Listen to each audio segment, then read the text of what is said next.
Well, thank you very much. It's an honor to have President Zelensky of Ukraine, and we've been working very hard, very close. So we've actually known each other for a long time. We've been dealing with each other for a long time, and very well. We had a little negotiation spat, but that worked out great. I think for both countries, I think for the world, actually, beyond both countries. And we have something that is a very fair deal. And we look forward to getting in and digging and working and getting some of the rare earth. But it means we're going to be inside, and it's a big commitment from the United States, and we appreciate working with you very much. And we will continue to do that. We have had some very good discussions with Russia. I spoke with President Putin, and we're going to try and bring this to a close. It's something that you want and that he wants. We have to negotiate a deal. But we've started the confines of a deal, and I think something can happen. The big thing is the number of soldiers, mostly at this point, but soldiers being killed. You're losing thousands of soldiers. On both sides, we're losing a lot of soldiers, and we want to see it stop. And we want to see the money get put to different kinds of use, like rebuilding. And we're going to be working very hard. But we've had a lot of very good conversations. I will say until we came along, the Biden administration didn't speak to Russia whatsoever. They didn't speak to anybody. They just allowed this to continue.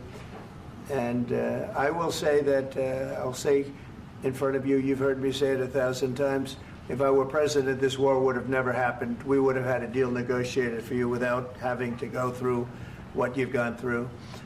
But your soldiers have been unbelievably brave. We've given them great equipment, but somebody has to use the equipment. They've been unbelievably brave, and we give them great credit. This was supposed to be over very quickly, and here we are 3 years later. So I give tremendous credit to your generals and your soldiers and yourself in the sense that it's been very hard fighting, very tough fighting. They're great fighters. And you have to be very proud of them from that standpoint. But now we want to get it over with. It's enough, right? We want to get it over with. So it's an honor to have you here. Thank you very much for coming. We're going to sign the agreement at the conference in the East Room in a little while, right after lunch. And we'll be having lunch together. We're also discussing some other things. And we appreciate everybody being here. It's somewhat of an exciting moment, but the really exciting moment is when they stop the shooting and we end up with a deal. And I think we're fairly close to getting that, and an honor to have you. And please, you'd like to say something? No, thank you so much, Mr. President. Thank you for invitation. And really, I hope that this first document, will be first step to real security guarantees for Ukraine, our people, our children. I really count on it. And of course, we count that America will not stop support. Really, for us, it's very important to support and to continue it. I want to discuss it with details further during our conversation, and of course, the infrastructure or security guarantees. Because for today, I understand what Europe is ready to do. And of course, I want to discuss with you what United States will be ready to do. And I really count on your strong position to stop Putin. And you said that enough with the war. I think that is very important, Ben, to say these words to Putin at the very beginning of war, because he is a killer and terrorist. But I hope that together we can stop him. But for us, it's very important to, to save our country, our values, our freedom and democracy, and of course, no compromises with the killer about our territories. But it will be later. And of course, what I wanted, we spoke about it by phone with you, about the drones production. We have very good drones production. I think the best one in the world for today because of the war. Yes, and of course, we need very much the air defense. You have the best air defense in the world, and really you helped us under attacks of Russians. And I want to speak how we can exchange the licenses. We're open to share the licenses of all our drones with you, of course, with the United States. And we need licenses for quick production of air defense. Even after the war, we need our nation to be calm, that we are secure. So that's why we need this air shield. And of course, about this I want to speak about the contingents. I think that France and UK already spoke to you, and we know that Europe is ready, but without the United States, they will not be ready to be as strong as we need. And the last point, last not least, about exchange, about our people and children. And you know that these crazy Russians, that they stolen 20,000 of children, Ukrainian children. They changed their names, they changed their families, relatives, and now they're in Russia. We want to bring them back, and really, it's a big dream, task, and goal for me, and our warriors. By the way, Mr. President, we exchanged, released more than 4,000 warriors from Russian prison, but there are thousands more in the prison. I wanted to share with you some images. How it's. I've just can I now? Yeah, please. Some minutes, 1 minute, 1 minute. Just you to understand in what circumstances, in what situation they are, and what the attitude of Russia to our prisoners. That guys, just you before and after. And you see before and after, just you to understand. Now thousands of such guys, ladies and men, there, and that, so they don't eat, they beat them, and they, do a lot of, bad things. So out of, even during the war, there are rules. Everybody knows there are rules during the war. So these guys, they don't have any rules. You see that 50, 60 kilograms left, and a lot of such things. And I didn't want to show you what the changes with images of children, because I will just share with you. And I mean, it's looking tragic. Yep, that's tough stuff. Yeah, I wanted very much to give you, and you see. Yeah. This is pastor, by the way. They stolen pastors because it's not Russian church. They stolen pastors and moved pastors to the prison. At the end of last year, we brought 3 pastors, and we could exchange them. And this is pastor, you see. Yeah, that's tough.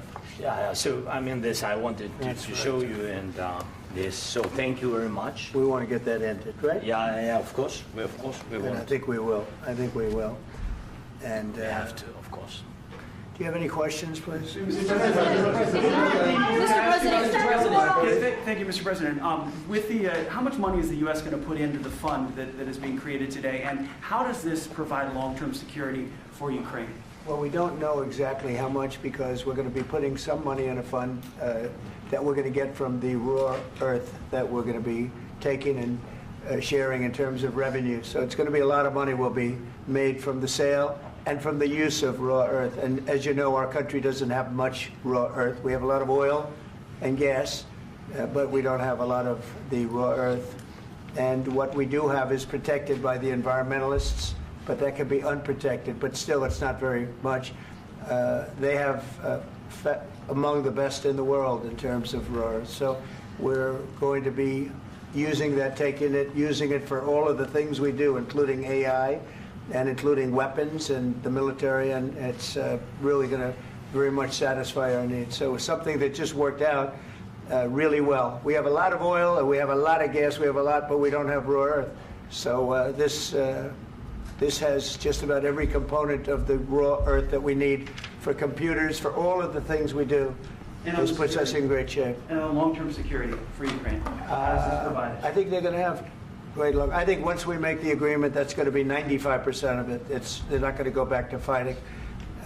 I've spoken with President Putin, and I feel very strong. I've known him for a long time, and I feel very strongly that they're very serious about it, and we'll make a deal. And when the deal is made, I don't think we talk about security. Everyone's talking about the other day. All they talked about was security. I said, let me make the deal first.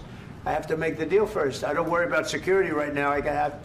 We have to have a deal, because right now, last week, 2,000 soldiers died on both sides. 2,000, and they're losing 1,000, 2,000, 3,000 a week. So as we sit here and we talk, people are getting shot and dying on the battlefield.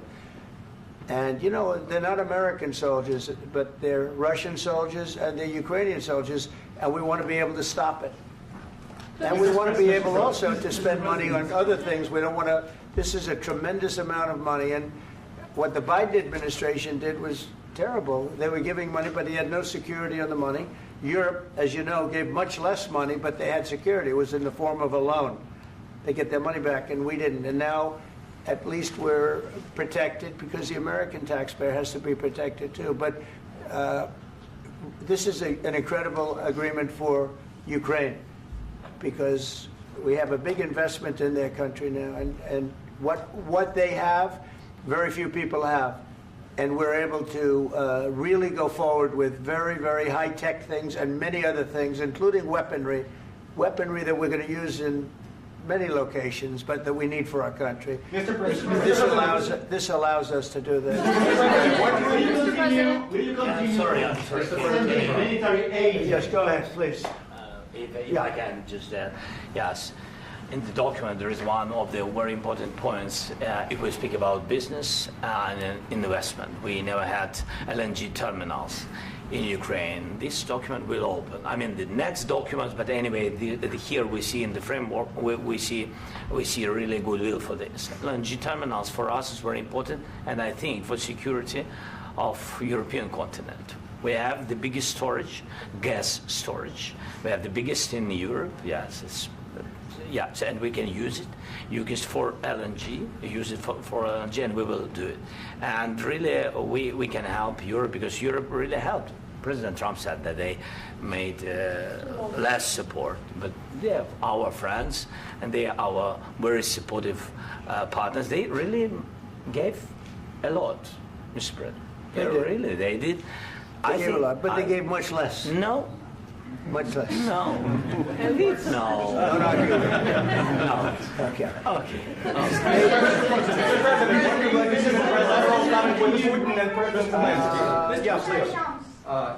Mr. President Trump, you have repeatedly called the deal with Ukraine as a historical one. And as a President of the United States, you make historical decisions in other issues which affect America and other world. So what place in the world history do you want to take? And do you associate yourself with any famous historical figures? Yeah, I'd say George Washington, Abraham Lincoln. I would say I'm far superior to George Washington and Abraham Lincoln. Now, you know I'm only kidding, right? Because when I say that, the fake news is going to go wild. They're going to say he considers himself to be better than Washington. But you never know. You never know. I don't compare myself to anybody. I'm here to do a job. We've had a great 35 days or whatever it might be, a month, a little more than a month. We've accomplished tremendous amounts. Not only this would be a very great achievement if we could get the war stopped and get them back to normalization. I think that's going to happen. We've had very good talks on both sides, as you know. But I think we've done a very good job, just generally. If you look at all of the things we've done in 30 days, they're saying there's never been a opening for a president. The first month, there's never been a first month like we've had. And this is one of the very important things. This, to me, is one of the most important things because we have tremendous death taking place as we speak, and I don't want to have that. You know, think of the parents, whether they're in Russia or Ukraine, think of the parents of all these people being killed needlessly. They came to our territory. Should have never started. This would have, if I were president, this would have never started. Mr. President, where has out your commitment? Mr. President, will you continue sending military aid to Ukraine after the U.S. signs this agreement with Ukraine? Yeah, we're And the going to be question continuing. to President Zelensky, do you feel like the U.S. is on your side, that the President Trump is on your side at this moment? Right. What do you think? He wants to know, do you think that, sort of a stupid question. I guess we wouldn't be here if I wasn't. I think that the United States on our side from the very beginning of occupation, and I think that President Trump on our side, and of course, I'm sure that the United States President will not stop support. This is crucial for us. It's important for us. Yes. And Putin, the president speaks about the people and the soldiers which are dying, but they came to our territory, they came to our land. They began this war, and they have to stop. And I think this is the question, with really the most important question.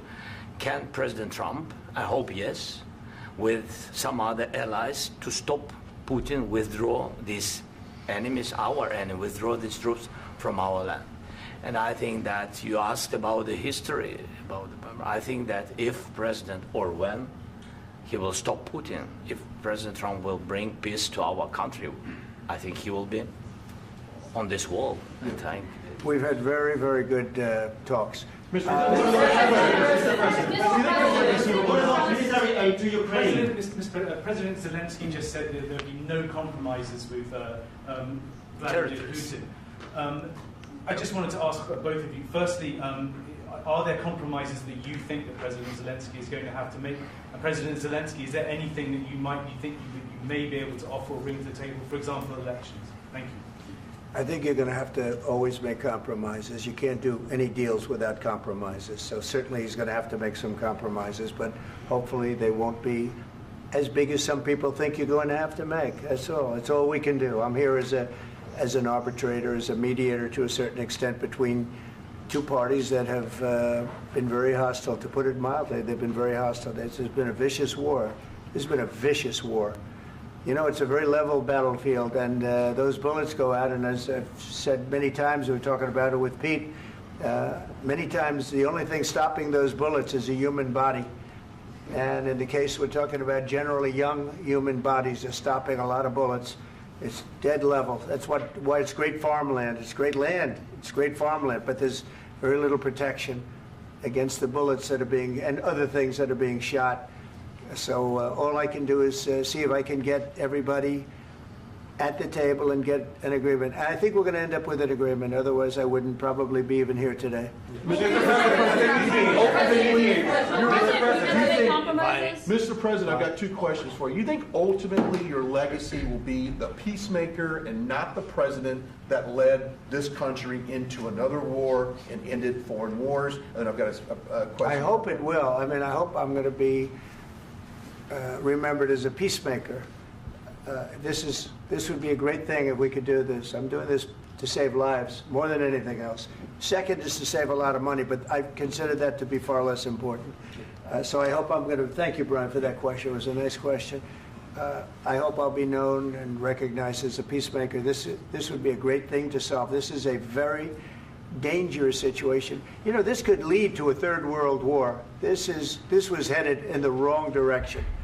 If this election were lost, if we didn't win this election, and by we won it by a lot, that was a mandate. We won every swing state. We won the popular vote by millions and millions of votes. We won everything.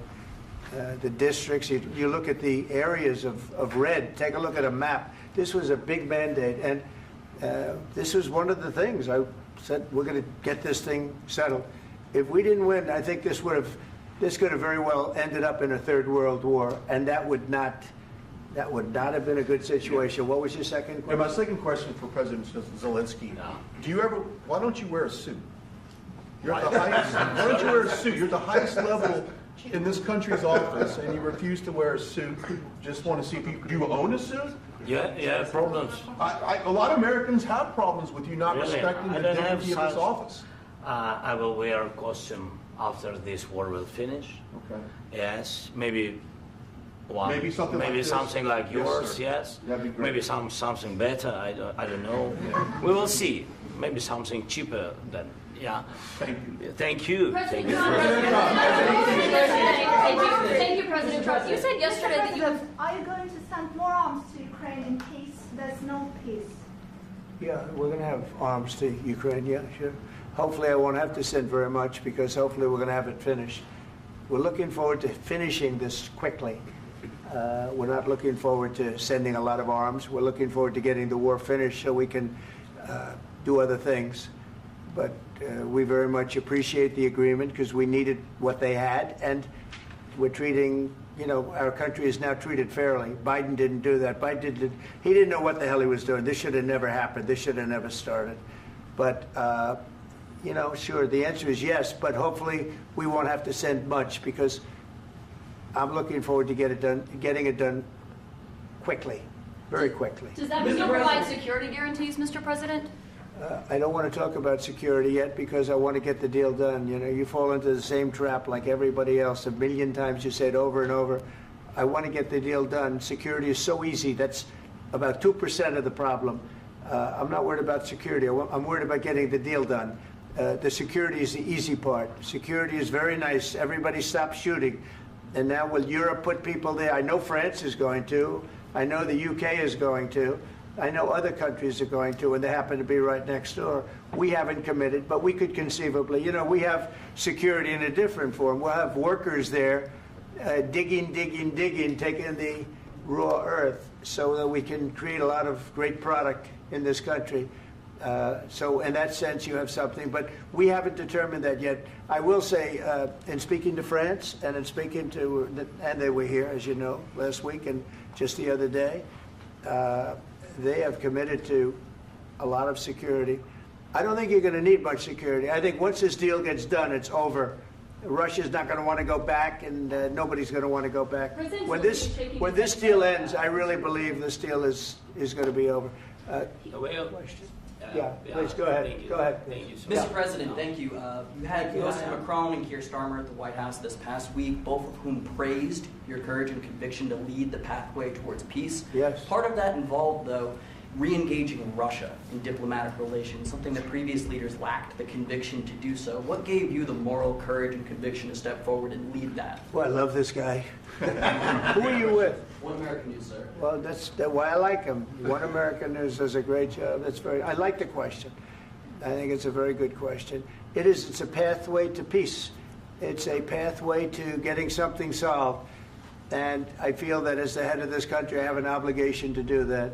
Plus, you know, we're very much involved. We got involved.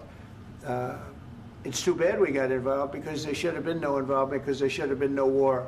And there shouldn't have been October 7th. That would have never happened. As you know, Iran was broke. They had no money to give to Hezbollah. They had no money to give to Hamas. They were stone cold broke. And then under Biden, they became rich as hell. They went from no money to $300 billion in a period of 4 years. And they gave a lot of that money away, and you see what happened. And that's a real mess also that we hope to be able to solve. But no, I appreciate your question very much. It's just, I feel I have an obligation to try and do something to stop the death. If I can answer, yes, if I can answer, Please, sorry, go ahead. please. And I do like your clothing, by the way. Yeah, really? Even though I think he's a great guy, by the way. But I don't know if you two like each other. But you know what? I think he's dressed. I like this guy. I think he's dressed beautifully. So I have more serious things than answer on such Yeah, question. sure, I will answer on more That's serious a good question statement. if I can. Yeah. So please, about security guarantees and about just ceasefire. We can't just speak about ceasefire and speak. It will not work. Just ceasefire will never work because I'm like the president. I have this experience, and not only me. Ukraine before my presidency, from the 2014, Putin broken 25 times. 25 times he broken his own signature. 25 times he broken ceasefire. But he never broke to me. He never broke to me. No, you were the president. You were the president during. He never broke to me. In 2016, you've been the president, Mr. President. You've been the president, but he had, of course, not with you, but he had during those periods. He had conversations with our side, and we had Normandy format. You know, the France, Germany, Ukraine, and Russia, and he broken 25 times. That's why we will never accept just ceasefire. It will not work without security guarantees. Security guarantees, maybe President is right about this document and other, but this document is not enough. Strong army is enough because his soldiers afraid, Putin's soldiers afraid of our soldiers when we're strong enough. If we are not strong enough, if we are empty, if our storage is empty, we can't defend our land. Today, you know, he knows that we have all the world knows that we have meeting. Yes, why he's using ballistic? Putin today using ballistic on our hospitals, schools, and etc. Ballistic. So he knows that we are here and that President Trump is really have goodwill to stop this war. And you hear now the president. So why he's using? So he doesn't want to stop. He doesn't want. But I hope that we will do it. Really, we'll do it. Security. When we speak about security guarantees, when the Europeans are ready for contingents, they need USA backstop. If there will not be United States, we will not never have any contingents, strong contingents from the Europeans, because they don't want to divide alliance connection between the United States as the main and strongest ally and Europeans. And this is crucial. This is important. That's what we want to speak about very much. This is very important. And air defense. So air defense, really, we have big deficit with all these systems, and we need to provide this. We need it very much. Otherwise, Putin will never stop, and will go further and further. He doesn't want. He hates us.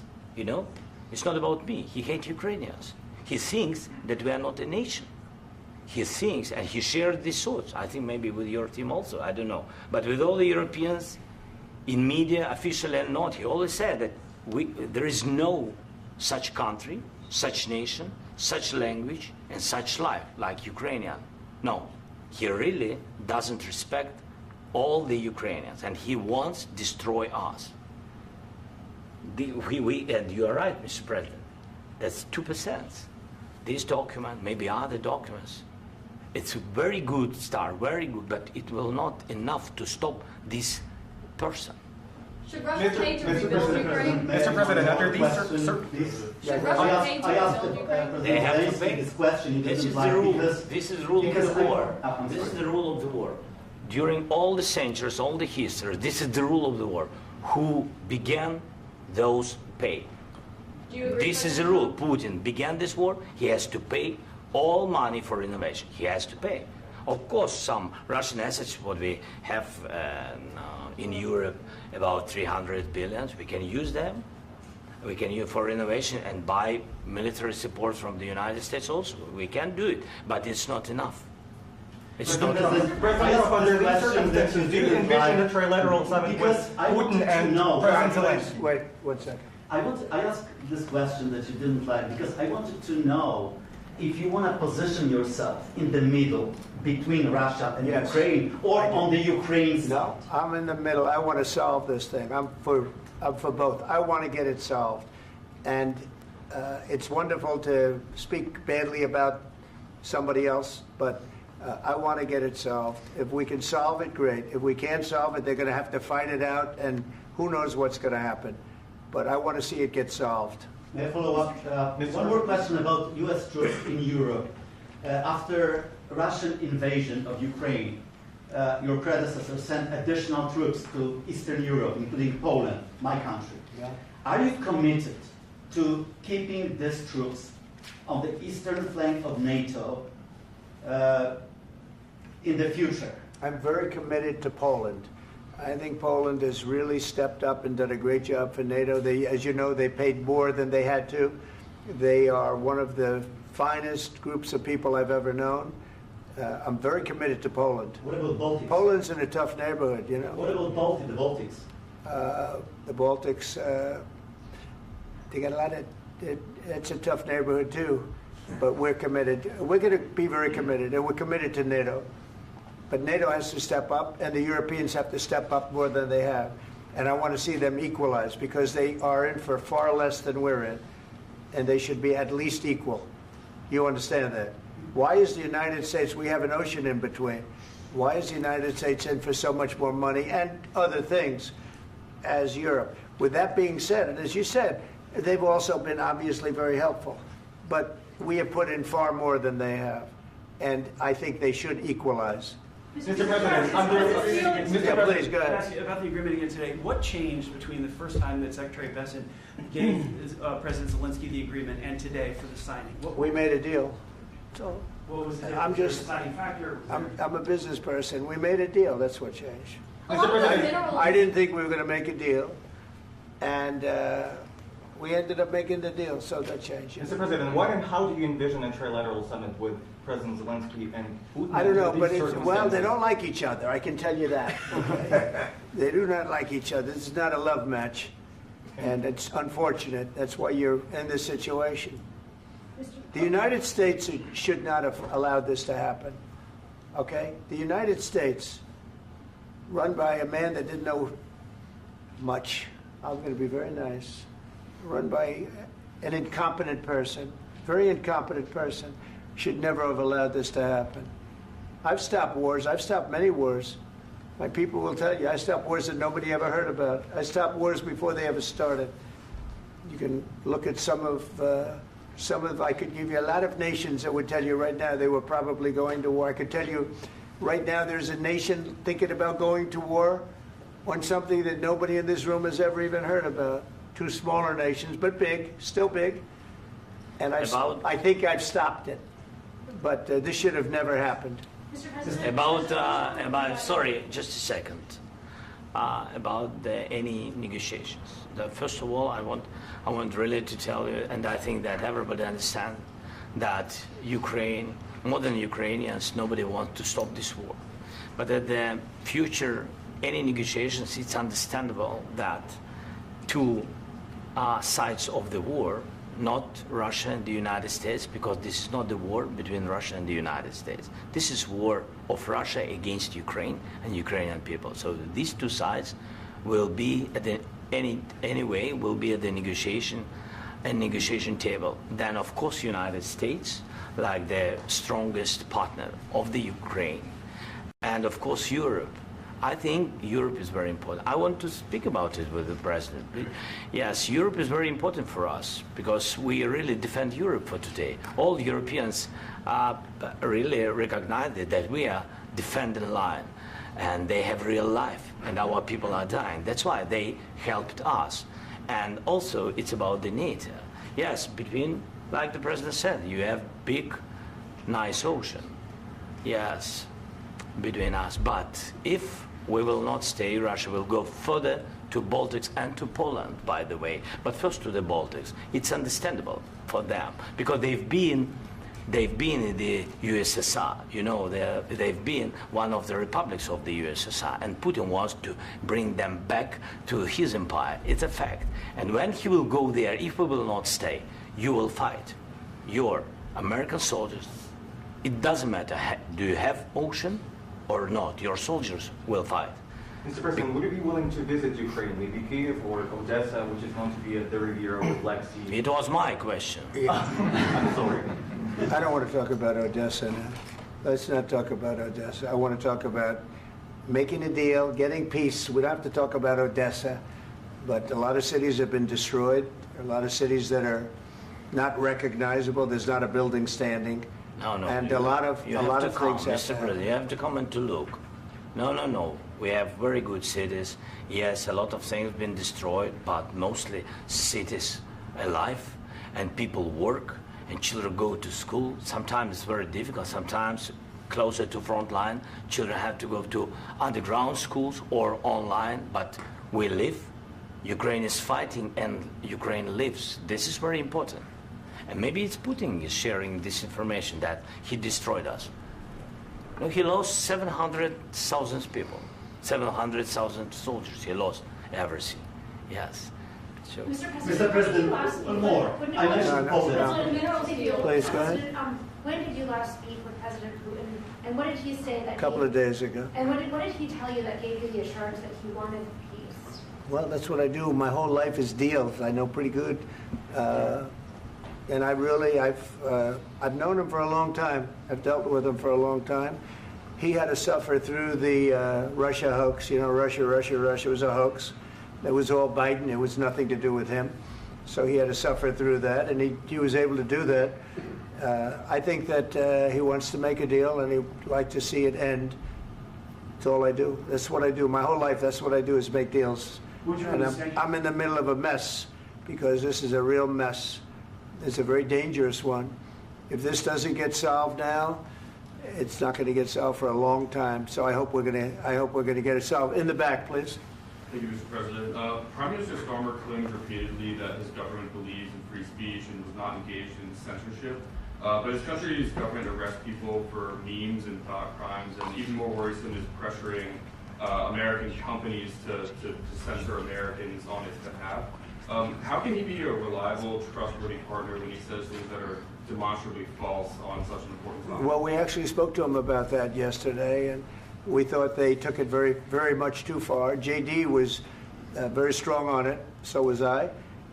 So was Marco. And we've been speaking to him about it. Marco, would you like to say something about that? Yeah, we have concerns, obviously, with the conduct of theirs, particularly as it impacts Americans. And there's real concern that American speech, which is online, could fall into the hands of British or any country's jurisdiction.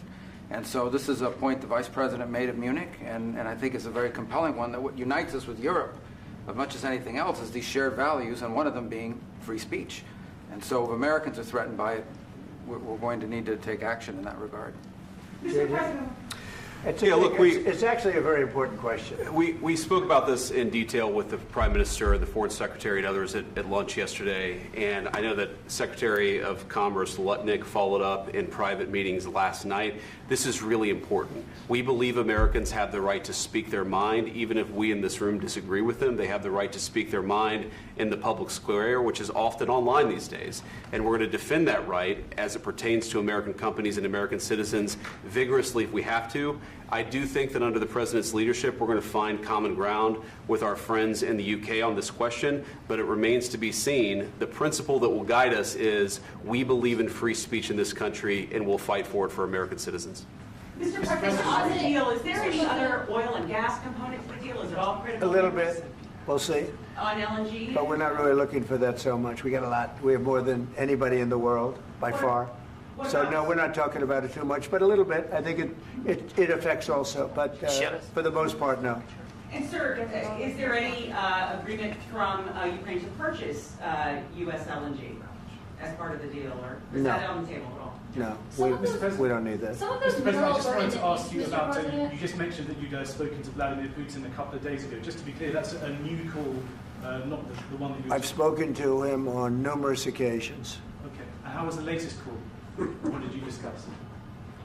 How did it go? Are you serious with that question? I am. I'd love to know. It went well. I think we're going to have a deal. On the minerals deal, Mr. President, some of those minerals are in the east of Ukraine, not far from the front lines and in areas that Russia has occupied. Will you direct President Putin to withdraw his forces from those areas if there's U.S. interest? Well, we'll take a look at the time. We have a lot of area. It's a very big area we're talking about, so we'll take a look. I'll study that and I'll see. And who would protect those minerals if they are U.S. interests? Would that be Ukrainian forces? They'll be protected. The agreement will protect them. U.S. The agreement, yeah, we're signing an agreement. Right, but what if Russia tries to invade or there's Russian aggression in those spots? I just told you I don't think that's going to happen. And if that were going to happen, I wouldn't make a deal. If I thought that was going to happen, I wouldn't make a deal.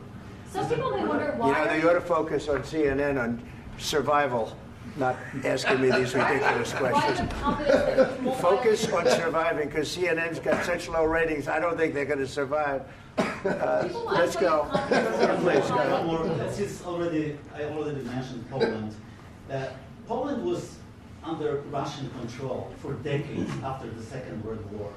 When I was a kid, I looked at the United States not only as a most powerful country, richest country in the world, the country that has great music, great movies, great muscle cars, but also as a force for good.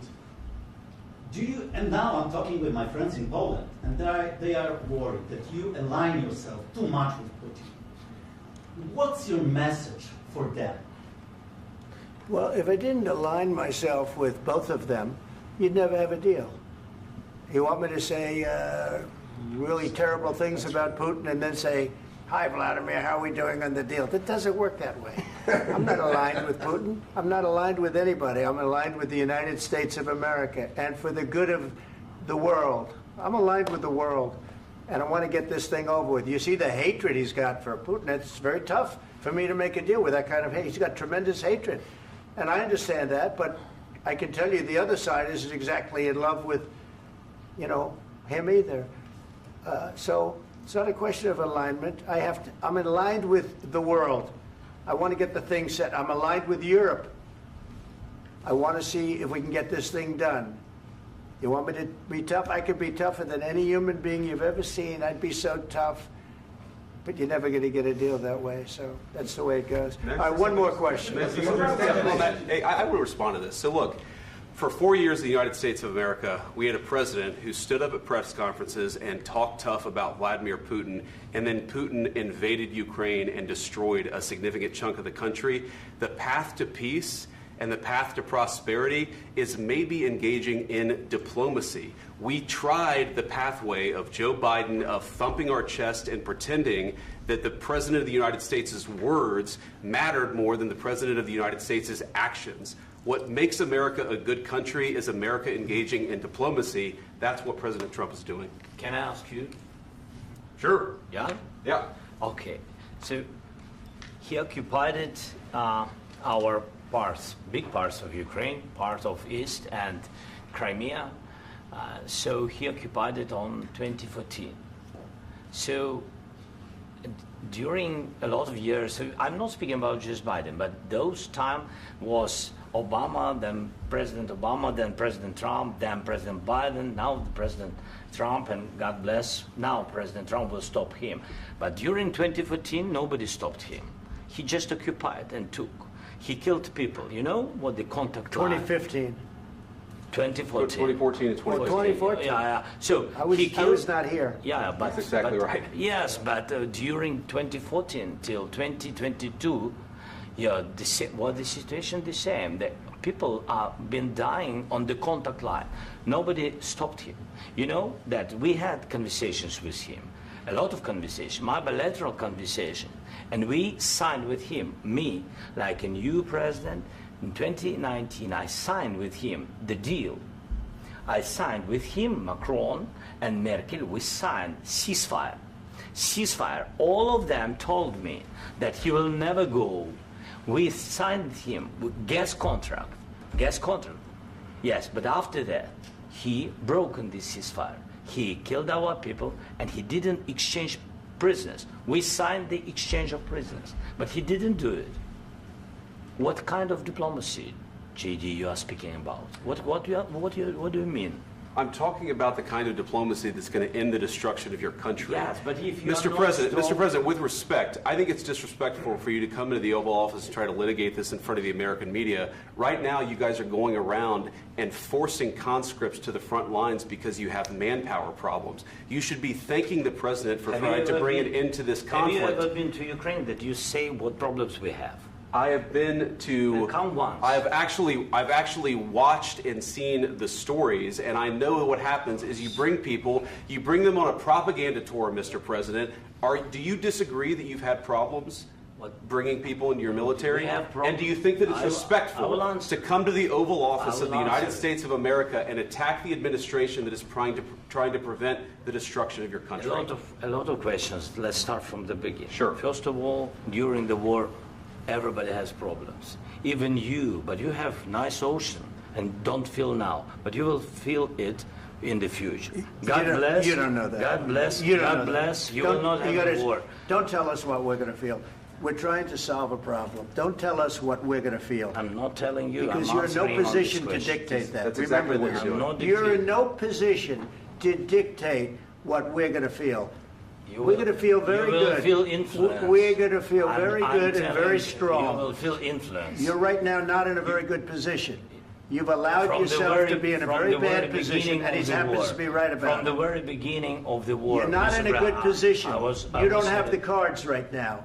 With us, you start having not playing cards. cards. Right now, you don't. I'm very You're playing serious, cards. Mr. President. You're I'm playing very cards. serious. You're I'm gambling the with the president lives in of war. millions of people. You think You're you- gambling with World War What do you- III. what do you You're think about? gambling with What do you World think War about? III.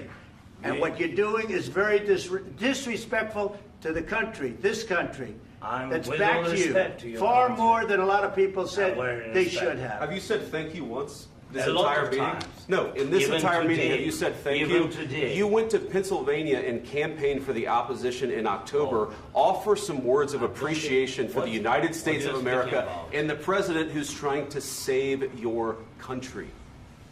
Please, you think that if you will speak very loudly about the war, you He's can... not speaking loudly. He's not Yeah. speaking loudly. Your country's Can I- in big can I- trouble.